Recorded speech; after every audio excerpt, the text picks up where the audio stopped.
Salut et bienvenue dans cette nouvelle vidéo de la chaîne des Geeks des Chiffres. Je m'appelle Nicolas, j'ai coaché et accompagné des milliers de personnes en comptabilité et gestion financière, que ce soit des salariés, des entrepreneurs ou des étudiants, à développer des compétences puissantes et précises dans ces thématiques. Dans cette vidéo, je vais vous donner quelques petites astuces pour bien réussir à entreprendre, ou en tout cas les quelques traceurs que vous devez maîtriser pour bien piloter votre business, en tout cas au départ. Donc sans plus attendre, prenez place, c'est parti.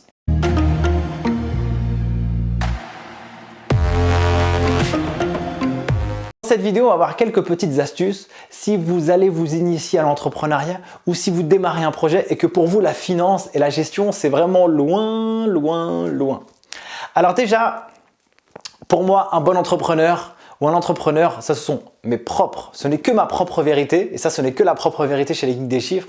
On pense évidemment qu'il faut absolument faire un projet et faire une idée et gérer un projet avec ses propres valeurs. Quelque chose qui soit aligné.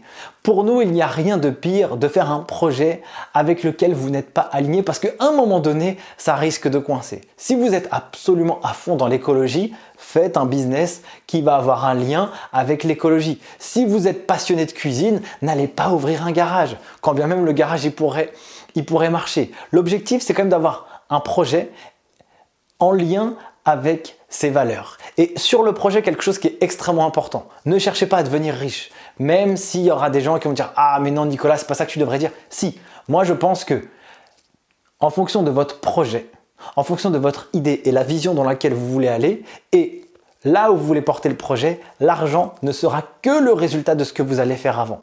Si votre projet originel est de gagner de l'argent alors que vous n'avez rien commencé, ça va déjà être difficile. Moi, je pense qu'il faut partir de l'inverse, d'un projet qui a du sens et si vous le mettez à exécution correctement, vous allez nécessairement avoir l'impact financier. Autre conseil que je peux vous donner, évidemment, faites avant de démarrer votre projet ou avant de démarrer un projet précisément, faites valider votre projet par le marché. Il n'y a rien de pire de s'acharner, de mettre toute l'énergie des économies dans un projet qui ne marche pas. Donc quand je vous dis tester votre marché, c'est simple. Je vais vous donner un exemple concret.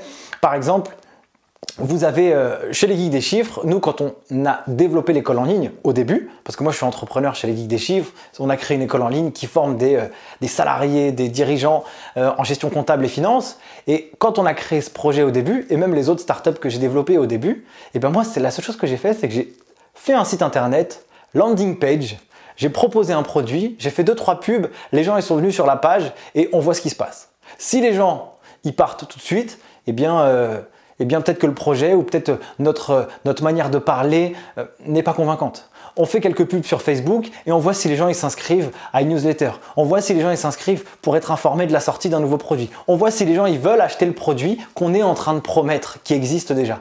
Et à partir de ce moment-là, on a dépensé 0 € et on a déjà des informations. Est-ce que les gens peuvent être intéressés sur ce que l'on propose? L'objectif, c'est vraiment de bootstrapper. Le bootstrapping, c'est y aller un peu à l'arrache avec ses propres moyens pour pouvoir réussir à entreprendre à moindre coût ou avoir des feedbacks. Parce qu'il n'y a rien de plus important que d'avoir des feedbacks quand on lance son projet. Ça, vous allez l'entendre partout dans le monde des startups, etc. Ouais, parlez à vos users, parlez aux gens qui achètent votre produit, etc. Mais c'est une réalité juste pas possible en fait. Et si vous développez un projet, essayez d'avoir d'abord la vision de ce que veut votre marché, parce que votre vision à vous, c'est la vôtre. Par contre, il faut savoir si la vision que vous portez, eh bien les gens sont capables d'acheter ce que vous proposez. Donc ça, c'est hyper important. Donc ça, il faut absolument faire valider son projet par le marché. Si vous ne le faites pas valider, globalement, tout l'argent, toute l'énergie que vous allez mettre à la poubelle, quoi. Enfin, pas à la poubelle, vous aurez appris des choses, c'est ça la chose positive. Autre conseil que je peux vous donner, une fois que vous avez votre idée, vous avez validé votre projet, tout va bien, et là, vous allez commencer à rentrer dans le côté opérationnel. Ça ne va pas être le cas de cette vidéo. Je vais parler plutôt sur la partie chiffres maintenant. Sous-traitez votre compta. Ne cherchez pas à vouloir faire votre comptabilité. Concentrez-vous sur ce qui a de la valeur. Concentrez-vous sur vos forces. Si vous êtes un expert pour développer un produit technologique, par exemple, si vous êtes un expert en cuisine, si vous êtes un expert pour faire du conseil sur quelles que soient les activités, si vous êtes un expert en marketing, concentrez-vous sur votre valeur. Ce que vous ne savez pas faire, sous-traitez-le. C'est pas là où vous serez meilleur en fait. Il ne faut pas chercher au début quand vous faites votre projet à combler vos déficiences. Poussez un maximum là où vous êtes bon. Ça, c'est hyper important pour moi. Parce que faire la compta, objectivement, quand on est entrepreneur, ça n'apporte pas de valeur. Il faut toujours réfléchir, et ça c'est un autre conseil que je peux vous donner, à combien ça rapporte et pas combien ça coûte.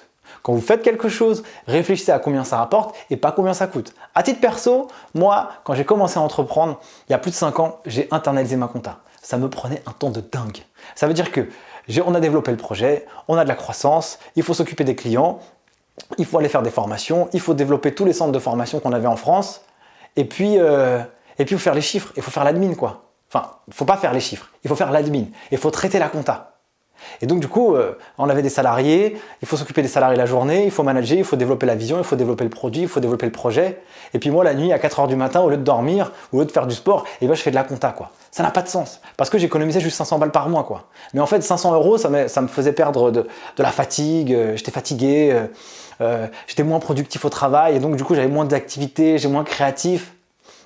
Ça vaut pas le coup. Donc j'ai sous-traité la compta. Par contre, évidemment, j'ai choisi un expert comptable de fou, et moi je l'ai quand même challengé parce que je connais un peu le milieu, et donc du coup c'est là où ça m'a permis de trouver le bon expert comptable qui comprend ce que je dis et qui va avoir un niveau où je pourrais le challenger, je pourrais avoir du conseil au-delà de ce que je peux avoir, ou en tout cas un effet miroir, parce que ça c'était important pour moi, quand on a la tête dans le guidon, même si on sait, quand on a quelqu'un d'autre qui apporte un regard sur ce qu'on fait, et ben ça c'est intéressant. N'importe quel grand entrepreneur, il a toujours un coach et il y a toujours un garde-fou derrière qui puisse l'accompagner et l'aider. Donc sous-traitez votre compta, hyper important, concentrez-vous sur ce qui a de la valeur, ne réfléchissez pas à combien ça coûte, toujours à combien ça rapporte. Ça c'est toujours la philosophie que vous devez avoir. En tout cas moi, en plus de 5 ans d'entrepreneuriat, j'ai toujours eu cette vision et jamais emprunté un euro à la banque quoi.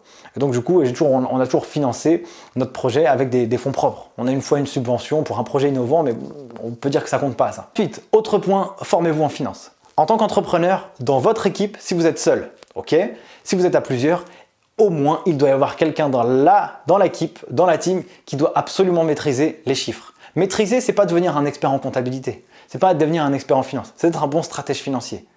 Regardez là où vous devez regarder pour que vous puissiez développer votre projet avec toujours la maîtrise des chiffres qui va derrière. C'est-à-dire quand je vous dis réfléchissez combien ça coûte, pas combien ça coûte, mais combien ça rapporte, vous devez pouvoir le valoriser ça. Vous devez pouvoir valoriser quelle est la rentabilité, quelle est votre marge, quels sont les indicateurs financiers que vous devez maîtriser. Donc quand je vous dis formez-vous en finance, bon, tout ce que je vous dis là, c'est nous on le propose. Ça c'est réservé à tous ceux qui suivent notre formation en gestion financière pour entrepreneurs. D'ailleurs si vous voulez, allez-y dans la description de la vidéo. Vous pouvez regarder le projet. C'est une de nos formations best-seller. On a accompagné des centaines et des centaines de personnes à ce sujet. Et du coup, ça permet à chaque individu de savoir optimiser sa trésor, savoir analyser son bilan, savoir analyser son compte de résultat. Et c'est hyper important lorsque vous sous-traitez votre compta ou que vous allez voir un investisseur, un banquier, d'avoir le même jargon que lui. Et puis savoir où est-ce que vous allez aussi. Et puis, au-delà de ça, savoir sur ce que vous avez fait, est-ce que ça a eu un impact positif sur vos chiffres. Et donc c'est pour ça que c'est hyper important de maîtriser les chiffres. Pas être un expert, mais d'avoir une petite vision quand même. Ensuite, autre point, maintenant que vous avez validé votre projet, etc., vous devez absolument faire un budget prévisionnel. Pourquoi? Parce que ça vous donne un cadre, ça vous donne des objectifs. Alors vous avez deux moyens de faire. Soit vous êtes pessimiste et vous dites ok, pour faire mon projet, je dois couvrir tant de charges. Ok, ça c'est bien, mais ce n'est pas la version la plus optimale en fait. En réalité, il faut plutôt partir sur qu'est-ce que je veux faire. Quel est le marché que je veux aller chercher? Et en fonction de ça, en fonction de vos moyens aussi, qu'est-ce que vous allez pouvoir aller chercher comme chiffre d'affaires? Qu'est-ce que vous allez pouvoir aller chercher comme marché? Qu'est-ce que vous allez pouvoir aller chercher comme niveau d'activité? C'est vraiment comme ça qu'il faut le voir en fait. Parce que ça vous change votre état d'esprit. Vous n'êtes pas centré sur les coûts, mais vous êtes centré sur les produits. En fait, souvent les entrepreneurs, vous avez deux moyens, je vais faire une petite parenthèse, mais vous avez plusieurs moyens de gagner de l'argent quand vous êtes entrepreneur. Soit vous économisez, soit vous allez chercher du revenu. Ou soit vous faites les deux, évidemment. Les deux, c'est l'idéal, d'accord? Moi, personnellement, je conseille toujours aux entrepreneurs, cherchez pas à économiser 10 euros. Cherchez pas à économiser 120 000, enfin, pas 120 000 € aussi quand même, mais cherchez pas à économiser 100 euros, 1000 euros, 2000 euros. Non, non, non, c'est pas là que vous devez être focus. Vous devez être focus pour aller chercher du revenu. Le revenu, de manière générale, presque, il est un peu illimité en fait. Tout dépend de votre projet, mais quand même. Par contre, les coûts, à un moment donné, ok, une fois que vous avez pressurisé le max, bon d'accord, vous ne pouvez pas aller Vous ne pouvez pas les pressuriser au maximum. Enfin, vous pouvez pressuriser au maximum, mais bon, à un moment donné, ça a un plancher, quoi. Par contre, les revenus, vous pouvez y aller. Et changer le mindset pour aller vers la direction du revenu, pour aller chercher du chiffre d'affaires, ça, c'est le truc de winner en fait. Ça, c'est le truc qui va vous faire réussir. Même si vous perdez un peu d'argent de temps en temps, c'est pas grave. Concentrez-vous toujours sur les revenus de manière générale. Plus tard, vous pourrez vous concentrer sur les coûts pour pouvoir optimiser et augmenter votre rentabilité. Donc, faites un budget prévisionnel pour vous donner un objectif et pour vous donner un objectif à atteindre. Il faut qu'il soit ambitieux, mais pas trop. Ambitieux pour vous challenger, mais pas trop pour qu'il soit atteignable et vous donner une énergie pour pouvoir aller attaquer la suite de votre projet d'entreprise. Autre conseil que je peux vous donner, évidemment, connaissez votre date de mort. Quand je dis ça, c'est vous devez absolument piloter votre trésorerie. Trésorerie, c'est ce qui rentre, c'est ce qui sort. Sur ce qui rentre et ce qui sort, je vous ai parlé du budget juste avant, mais sachez à quel moment votre boîte elle est morte en termes de cash. Vous devez avoir de la trésorerie, c'est ça le plus important.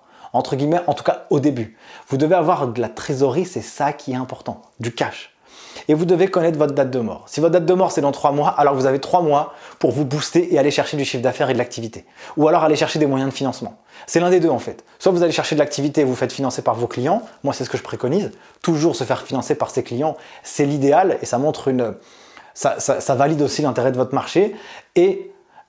Ou aller chercher des sources de financement, soit des levées de fonds, soit des gens qui vous prêtent de l'argent, soit des subventions, soit des emprunts à la banque. Mais bon, ça prend du temps et en gros, ça ne doit être qu'un levier pour vous aider à aller chercher plus de clients. Mais au début, essayez de vous focaliser que sur la partie client. Moi, personnellement, chez les Geeks des Chiffres, on a fait une école en ligne.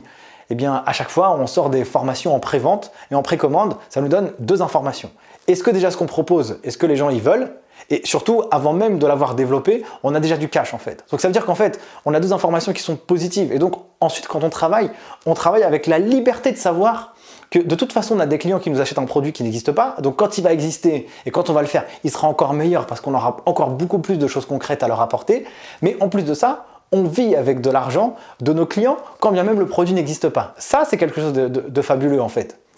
Et sur un précédent projet, alors après c'est facile de bosser comme ça quand on bosse sur du service, mais après même si vous bossez et vous vendez des produits, vous pouvez prévendre des produits, vous pouvez faire des campagnes de crowdfunding par exemple, vous vendez un produit, je crois qu'il y a une boîte qui a fait un carton de fou, parce qu'elle a fait des déodorants bio je crois, et franchement ils ont eu beaucoup d'activités alors que je crois qu'ils n'avaient même pas développé le produit encore, ils n'avaient même pas développé le projet. Donc en fait finalement il y avait un engouement de dingue sur un projet qui n'existait pas.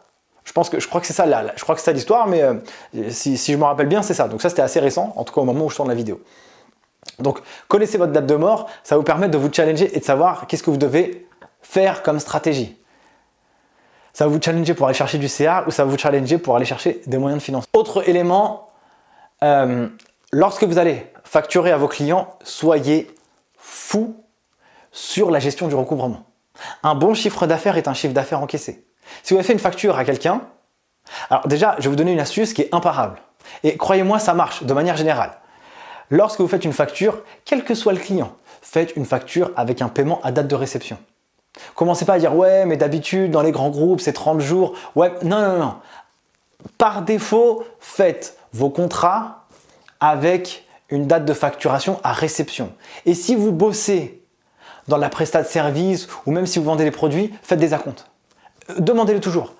Travaillez toujours avec la trésorerie des autres. Un bon chiffre d'affaires, c'est un chiffre d'affaires encaissé. Ça, c'est hyper important parce que ça vous donne la sûreté et la sécurité de bien pouvoir gérer le truc. Donc, facturez vite et recouvrez très vite. C'est-à-dire que dès lors que vous avez fait un job, vous faites la facturation à date de réception. Personne ne vous en voudra si 10 jours après, vous êtes en train de relancer. Bah écoutez, ma facture, elle n'est pas payée. Ouais, mais vous comprenez, nous, c'est 30 jours. D'accord, ça, vous le savez dans votre tête qu'on va vous payer à 30 jours. Oui, mais vous, sur votre facture et votre contrat, c'est date de réception. Donc, personne ne peut vous en vouloir s'ils ont signé un contrat avec une date de réception, avec une facture, avec paiement à réception. Si vous relancez au bout de 15 jours, bah, écoutez, je suis dans mon droit, quoi. Donc, dès lors que vous respectez le droit, pas de problème. OK? Donc, et ça, c'est comme ça que ça vous permet d'avoir du cash très vite. Ensuite, autre et dernier point, parce que tous les autres points, pour être un vrai stratège en finance, c'est dédié à tous ceux qu'on coach dans notre formation gestion financière pour entrepreneurs. Autre point que je peux absolument vous donner comme conseil, c'est le suivant. Analysez toujours vos actions, quelles qu'elle soit. Et recherchez la performance dans vos actions. Recherchez la progression dans chacune de vos actions. C'est extrêmement indispensable ça. Et c'est extrêmement puissant. Exemple. Aujourd'hui, vous allez travailler. D'accord? Vous avez 7 heures de travail. Au bout sur la journée de travail, vous dites « Ok, sur 7 heures de travail, je vais faire ça, ça, ça, ça, ça. » D'accord? À la fin de la journée, vous analysez vos résultats. Qu'est-ce que vous avez fait sur ce que vous aviez prévu? Ok, bah sur la veille, sur la journée d'après, vous allez faire exactement le même travail et vous allez chercher la progression par rapport à la veille. Et ça, vous devez faire ça dans n'importe quelle action de votre boîte. Au niveau du chiffre d'affaires, cherchez la progression. Si cette semaine, vous avez facturé un client, c'est bien si vous êtes parti de 0. De 0 à 1, c'est déjà une étape. Et si vous, la semaine d'après, vous avez facturé 2 clients, ok, ça ne vous permet pas de vivre au début, mais quand même, d'une année sur l'autre, d'une semaine sur l'autre, pardon, eh bien, vous étiez à 1, vous êtes passé à 2. Donc la croissance est de 100%. Donc là, vous avez une progression. Cherchez la progression dans chacune de vos actions, cherchez l'optimisation dans chacun des process. Exemple, si vous devez traiter les mails dans votre entreprise, ok, bah, quel est votre délai moyen de réponse à vos clients? 3 heures? 4 heures? 5 heures? Bah ok, à partir du moment où vous dites ok, moi je réponds au bout de 5 heures, comment je fais pour optimiser ça? Parce que moi, un client, plus vite il est servi, plus vite je vais lui créer un effet waouh, plus vite il sera content de mon service, plus vite il se dira ok, mais lui il est sérieux, en plus il est rapide, et plus vite il sera content, plus vite il va peut-être me recommander, etc. Et donc du coup, vous dites ok, comment je vais faire pour optimiser ce temps-là? D'accord? Et ça, vous devez le faire sur chacune de vos actions dans votre entreprise. Transmettre les chiffres à votre comptable, vous devez le faire à une certaine période, à une certaine étape. Et vous dites, ok, comment je peux progresser là-dessus? Vendre à vos clients, comment je fais? Comment je peux progresser là-dessus? Ma rentabilité, aujourd'hui, ce mois-ci, j'ai gagné, je dis n'importe quoi, 10 000 euros. Comment le mois prochain, je dois essayer de trouver des astuces pour gagner 10 500, 11 000, 12 000, 13 000. Cultivez la culture de la progression. Ne cultivez jamais en vous disant, ok, moi mon objectif c'est d'atteindre ça. Avoir un objectif pour atteindre ça, c'est bien, d'accord? Il faut le faire, mais il vaut quand même mieux adopter la stratégie d'atteindre la progression continuelle. Parce que la progression continuelle, bah, vous voyez ma main, elle dépasse l'écran. Et ben, en fait, la progression continuelle, c'est-à-dire que vous allez au-delà de l'écran. Et si vous vous bloquez, et ben vous allez, voilà, ici, là. Voilà, vous ne pouvez pas aller plus haut. Et donc, du coup, c'est pour ça qu'il faut cultiver cette vision de progression sur votre partie chiffrée. Donc voilà, tout pour cette vidéo. C'est quelques petits conseils, c'est un peu brut, c'est un peu fait comme ça. Mais sachez que pour entreprendre, il n'y a pas besoin de travailler dur en fait. Il n'y a pas besoin de travailler dur comme un malade, jour et nuit, etc. Oui, vous avez des entrepreneurs qui travaillent beaucoup et ils réussissent. Vous avez des entrepreneurs et la majeure partie travaillent beaucoup et ils ne réussissent pas. C'est juste qu'il faut travailler juste de manière intelligente. Il faut absolument partir du besoin client et il faut absolument que votre produit réponde aux besoins du client. Et ça, si vous n'avez pas ça, vous êtes mort pour la suite de votre projet. Ne vous entêtez pas. Entêtez-vous à créer un produit que les gens vont aimer. Si les gens aiment ce que vous apportez, et ne cherchez pas à être parfait. Le jour où vous faites votre produit, sortez une bêta, n'importe quoi. Si vous êtes chef cuisinier, sortez un plat quelconque et vous allez l'alimenter avec les feedbacks de vos clients. Vous faites un service, je sais pas moi, par exemple, vous êtes coach en développement personnel, vous êtes blogueur, vous êtes, je sais pas moi, vous fabriquez des ordinateurs. Ok, bah sortez un produit à la base, comme ça. Et puis en fonction des feedbacks clients, vous allez pouvoir l'améliorer avec le temps. Ne cherchez pas à être parfait au début, parce que de toute façon, ce sera difficile de l'être. Donc, mille merci d'avoir suivi cette vidéo et ce cours. Moi, je vous dis à très vite pour une prochaine vidéo et à très bientôt.